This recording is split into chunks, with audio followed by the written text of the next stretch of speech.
José Borin, vous êtes le premier député aveugle de l'Assemblée nationale depuis le milieu du XXe siècle. Et quand vous êtes rentré à l'Assemblée nationale, dans quelle situation vous êtes-vous retrouvé par rapport au déplacement et au travail en autonomie? Tout d'abord, mon arrivée à l'Assemblée nationale, effectivement, a été tout d'abord une très agréable surprise pour moi, mais aussi une grosse surprise, en fait, je pense, pour le personnel de l'Assemblée, qui ne s'attendait pas, effectivement, s'attendait pas à avoir quelqu'un en situation de handicap et surtout de cécité, puisque la cécité est justement, c'est donc tout le travail, justement, qui est encore à faire sur la connaissance et la connaissance de ce handicap avec ses forces et ses faiblesses.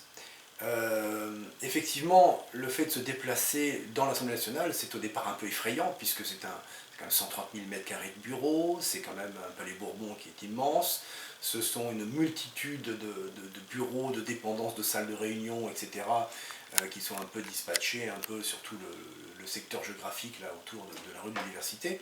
Donc effectivement, ça peut paraître effrayant dans un premier temps, mais j'ai envie de dire heureusement déjà bien sûr que j'ai des collaborateurs, comme tous les députés, et j'ai eu la chance de recruter deux collaborateurs qui se sont très très vite adaptés à l'handicap, qui ont très très vite compris où étaient mes attentes, où étaient mes besoins, et qui me guident très très bien là où j'ai besoin de l'être. Alors, effectivement, après, quand on parle d'autonomie, l'autonomie à 100% n'existera jamais. En tout cas, ce sera très très difficile. En tout cas, pas dans un milieu comme celui-ci. L'autonomie à 100% dans son foyer, c'est une chose, mais dans un milieu comme l'Assemblée nationale, avec la myriade de bureaux, de couloirs, etc., qu'il peut y avoir, et les mouvements perpétuels qu'il peut y avoir aussi de partout, à droite et à gauche, c'est vrai que c'est difficile d'envisager une autonomie totale.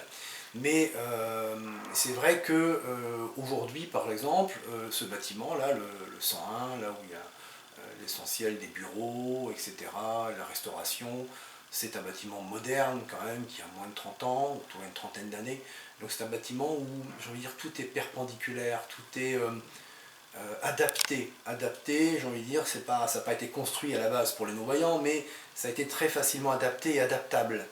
Ensuite, le palais, c'est plus compliqué, puisque le palais, forcément, c'est un monument déjà beaucoup plus ancien, et effectivement, tout n'est pas perpendiculaire, vous voyez, dans les déplacements et dans les couloirs. Alors c'est vrai que c'est un peu plus difficile. Et puis en plus, les espaces sont d'autant plus vastes que c'est un peu plus compliqué. Mais quoi qu'il en soit, comme je vous ai dit, j'ai mes collaborateurs qui sont là, et heureusement, et qui me permettent de me déplacer non seulement en sécurité, mais beaucoup plus rapidement que si je devais le faire par mes propres moyens.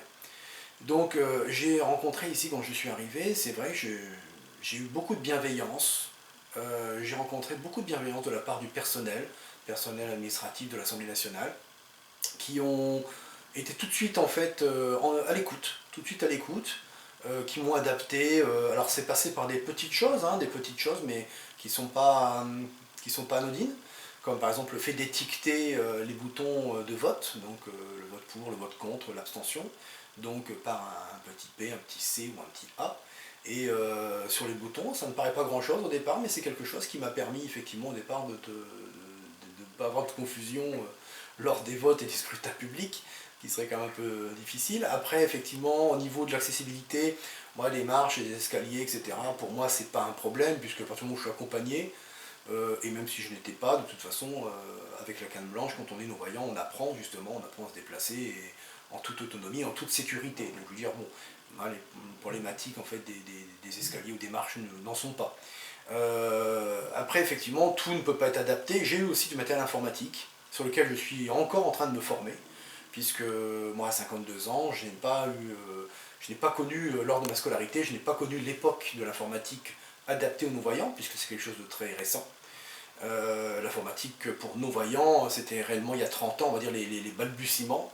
Et puis, on va dire que ça s'est réellement extrêmement développé depuis les années 2000. Ça s'est vraiment beaucoup développé avec des lecteurs d'écran, des logiciels d'adaptation, des plages braille, qu'on peut mettre en ébullition avec un PC classique. Il y a tout un panel de matériel informatique qui permet aux non-voyants, aux malvoyants d'être bien sûr beaucoup plus autonomes. Alors je suis encore en train de me former, puisque effectivement c'est quelque chose c'est assez compliqué et assez nouveau pour moi. Et puisque dans mon métier précédent je n'avais pas l'utilisation de l'informatique.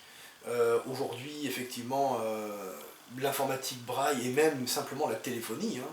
La téléphonie aujourd'hui grâce au smartphone et au téléphone intelligent a révolutionné un peu le monde de la communication pour les non-voyants, puisqu'aujourd'hui tout non-voyant peut envoyer, recevoir un mail, un texto, etc. Enfin, c'est quelque chose forcément c'est une grande avancée pour nous.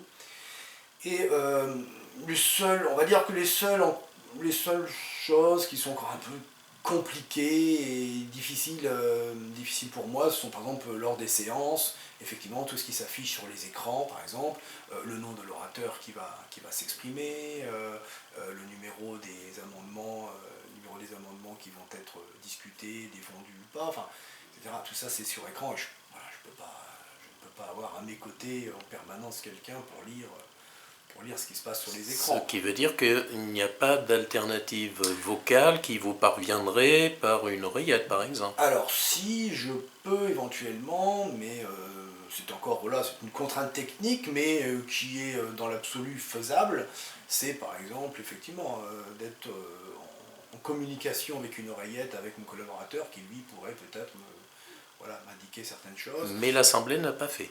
Non. Après, j'ai aussi des collègues à côté de moi, sur les bancs, qui dans la plupart du temps, quand ils ne sont pas absorbés dans leur truc non plus, effectivement, m'aident, me préviennent aussi, effectivement, voilà. Par exemple, vous privilégiez le braille ou la lecture vocale? alors, j'ai longtemps privilégié la lecture vocale, donc comme beaucoup de non-voyants.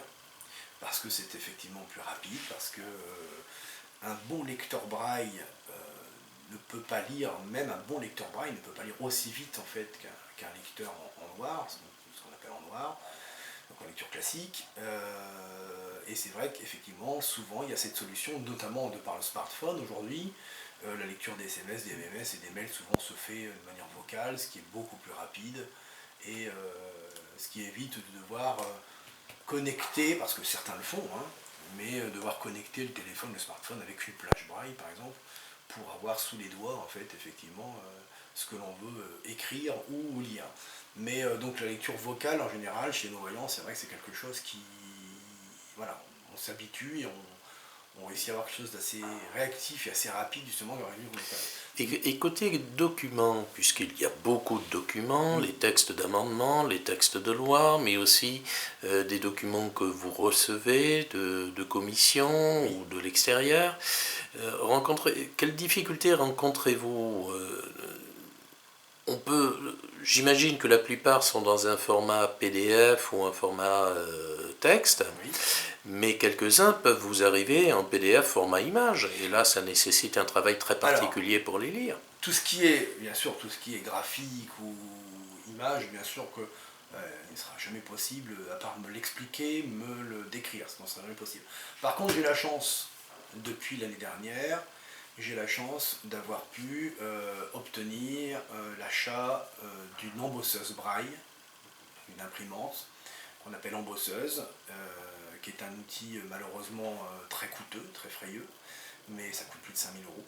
Mais il m'a été permis de pouvoir, avec mon enveloppe en fait, qui permet d'acheter du matériel, donc une dotation matérielle, j'ai pu justement acquérir justement cette embosseuse qui permet à mes collaborateurs de m'imprimer les documents dont j'ai besoin, de m'imprimer des notes quand j'en ai besoin, d'imprimer des notes en braille.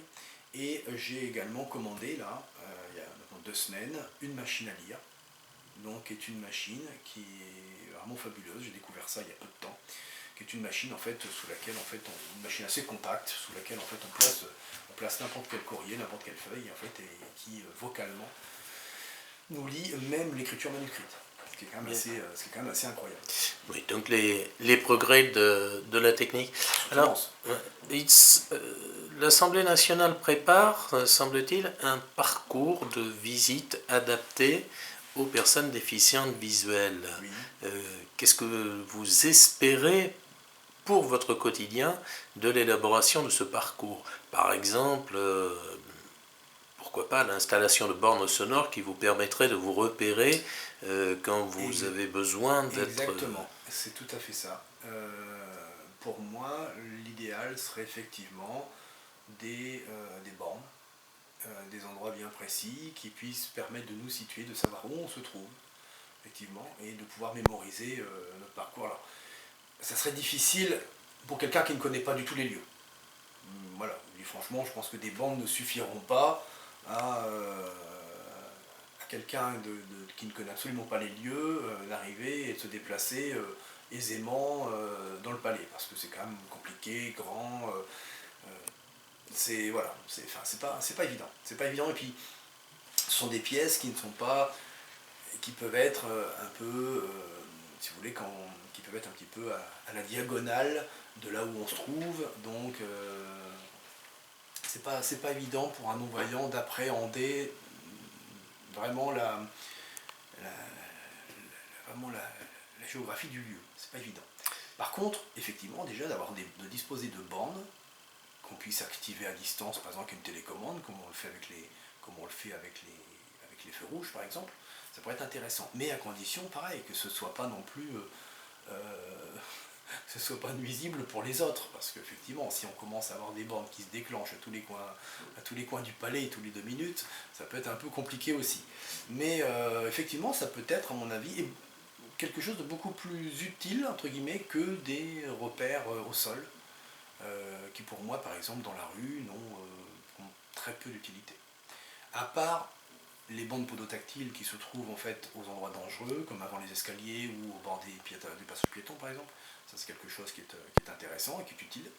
Mais en revanche, aux alentours des gares ou de certains commerces, vous avez dû probablement voir déjà ces espèces de rigoles là, en béton là, qui sont censées pouvoir guider la canne blanche. Ça n'a strictement aucun intérêt. Aujourd'hui, se déroule à l'organisation, sur l'initiative de la présidente de l'Assemblée nationale, une matinée de sensibilisation à la déficience visuelle pour l'ensemble des parlementaires, mais aussi, j'imagine, aussi des personnels. Quel est votre avis sur l'organisation de cet événement?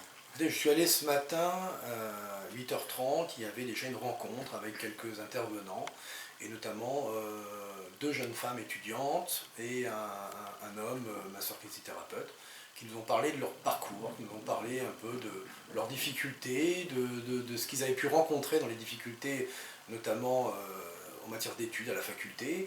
Ils nous ont parlé aussi du monde, c'était extrêmement intéressant, ils nous ont parlé en fait du monde d'écart, l'écart monstrueux qui pouvait exister entre le milieu dit ordinaire et le milieu dit protégé, ou en tout cas adapté.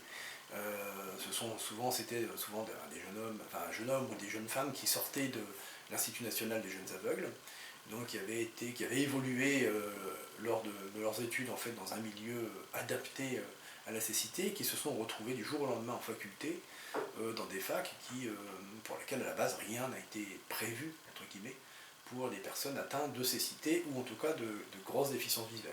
Et c'est vrai qu'ils nous ont expliqué un petit peu le parcours, et c'est une démonstration de courage dans la plupart du temps.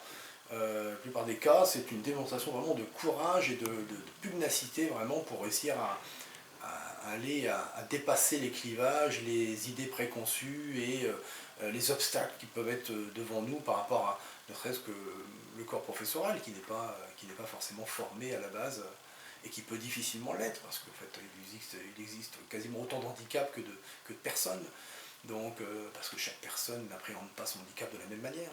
Donc c'est vrai que c'est difficile, et c'était vraiment très intéressant de voir le parcours en fait qu'avait pu avoir notamment une jeune femme qui est allée jusqu'en doctorat là, qui a soutenu sa thèse l'année dernière et qui est en doctorat là aujourd'hui de biologie, alors que la biologie n'est absolument pas prévue à la base en fait pour les non-voyants, puisque c'est avant tout la science de l'observation quand même. Donc c'était quelque chose c'était un parcours assez atypique, mais qui était vraiment plein d'enseignements, et qui je pense va ouvrir la voie, puisqu'elle a réussi par des méthodes, par des techniques, elle a réussi à balayer justement tous ces problèmes justement par des méthodes qu'elle a mis en place elle-même, et puis surtout un apprentissage qu'elle a réussi en fait à dispenser autour d'elle, aux professeurs, à ses camarades de promo, etc., justement pour lui permettre et lui faciliter justement l'accès justement à ses études.